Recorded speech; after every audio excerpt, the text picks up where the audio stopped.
भारत को सोने की चिड़िया कहा जाता था। इस चिड़िया ने 1600 साल पहले अपनी उड़ान को आकाश तक पहुंचाया और गुप्त साम्राज्य को भारत का स्वर्णिम युग कहा गया।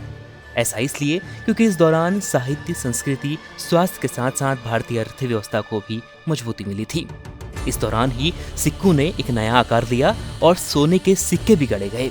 हालांकि सिक्के तो पहले ही गढ़े जा चुके थे, लेकिन समुद्रगुप्त एक ने इन सोने के सिक्कों को नया आकार और प्रकार दिया।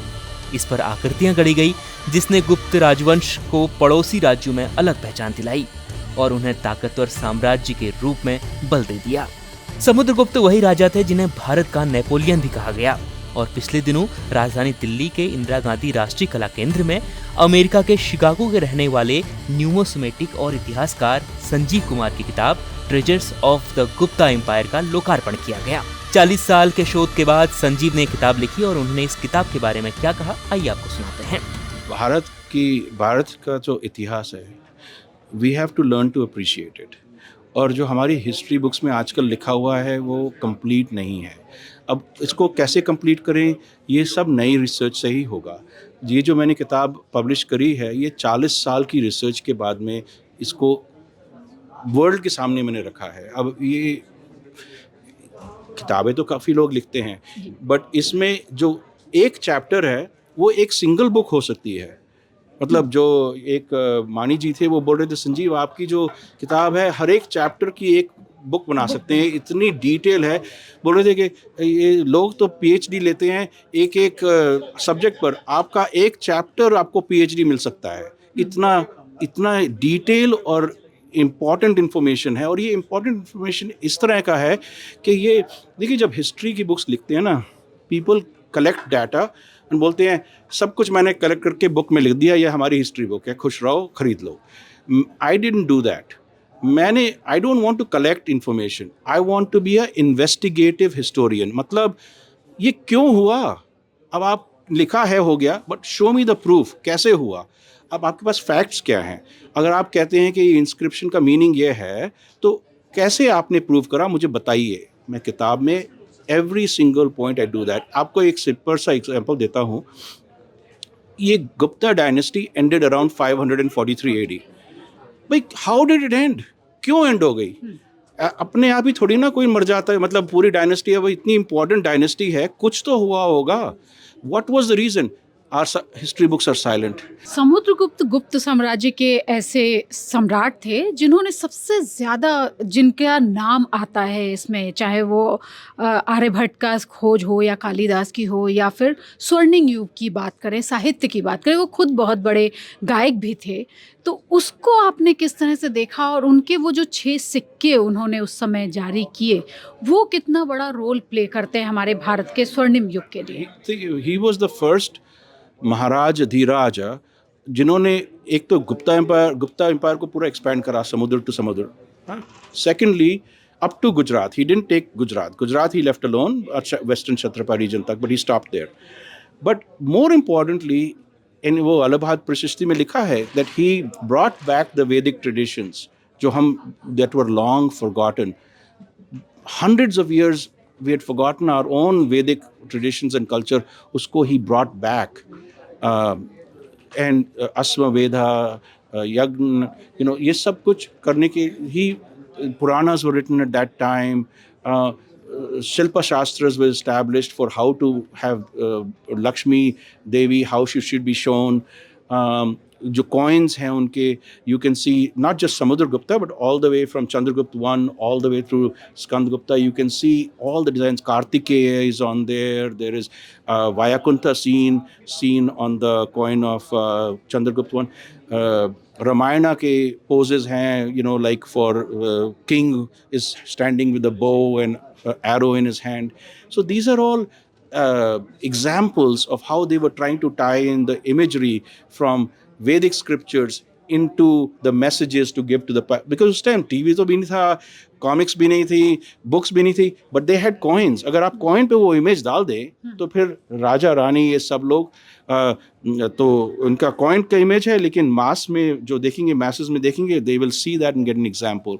So this is overly simplifying, but the point I'm trying to make is this is a very important part of India's history, and it is very important that our children learn about this. आपने अभी बातचीत में कहा था कि मोदी जी ने आपसे बात की और उन्होंने 1 घंटे तक आपसे बात की और इस किताब के बारे में जाना कि भाई आप 40 साल से वहाँ हैं। देखिए, जब मोदी जी ने हमें अपने घर बुलाया था, फर्स्ट किताब जब आई थी on the treasures of Gupta empire about 7 years back, it was launched in the National Museum by the Director General of ASI, and Minister of Culture also launched it, and B.R. Mani, the Director General of the National Museum, सबने मिलकर, और K.N. Dixit, he is the Director General of the Archaeological Society of India, very esteemed archaeologist.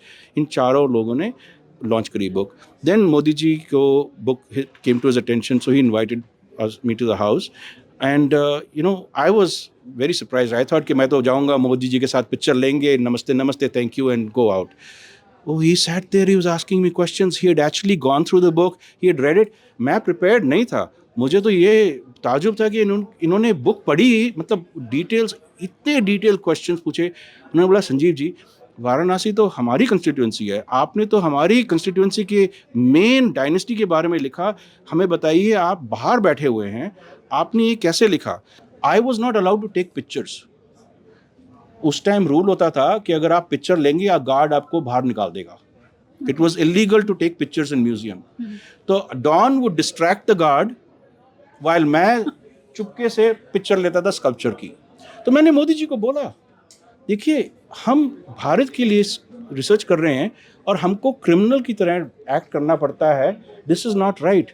Do you know, with in a month he change the rule.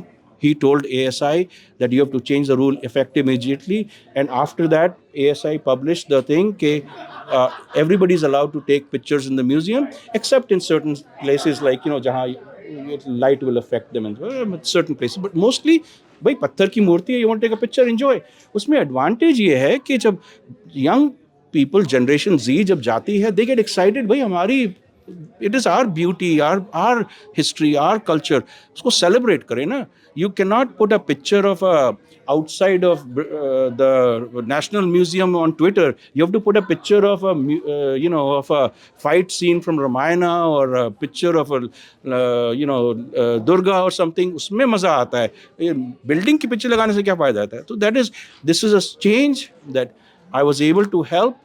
But Modi ji implemented it. I just brought it to his attention, and I'm very thankful that he did. एक और चीज़ I brought him कि देखिए, हमारी museums में only 5% दिखाते हैं, 95% is sitting in storage. Right?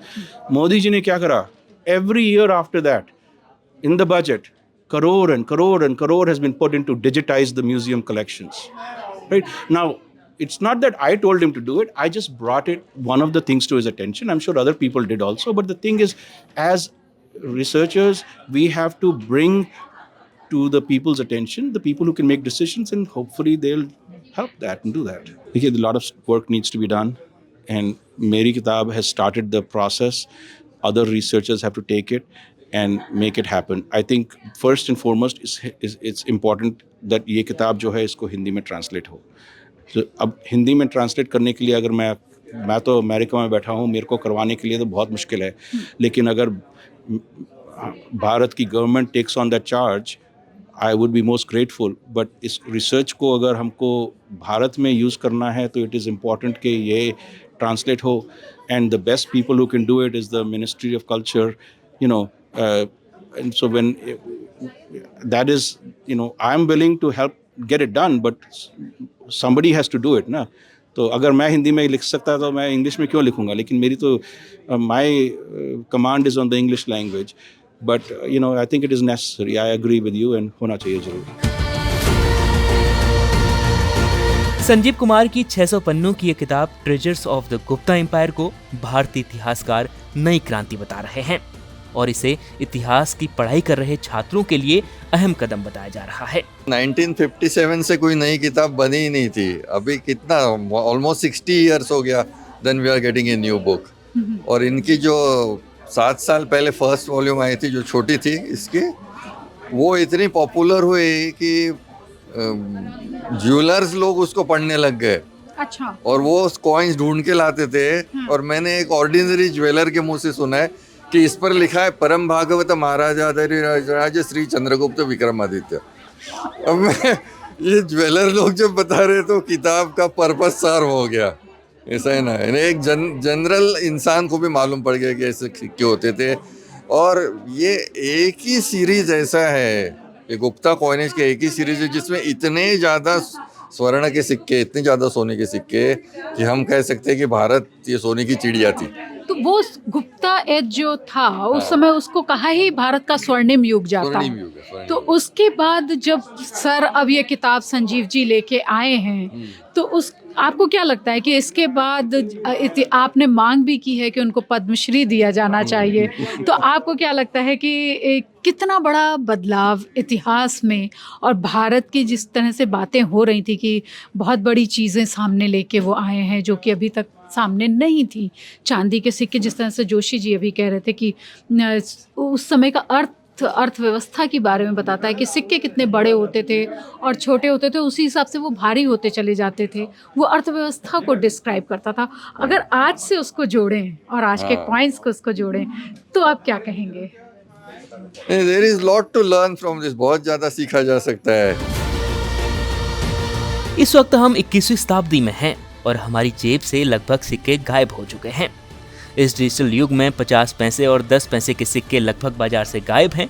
सिक्के सिर्फ पूजा और लेन देन में ही उपयोग हो रहे हैं। ऐसे में देश के इतिहास में सिक्के के योगदान को बताती ये किताब गुप्ता राजवंश के इतिहास के साथ साथ भारत की खुशहाली और ताकत का परिचय भी करा रही है। India.com की रिपोर्ट।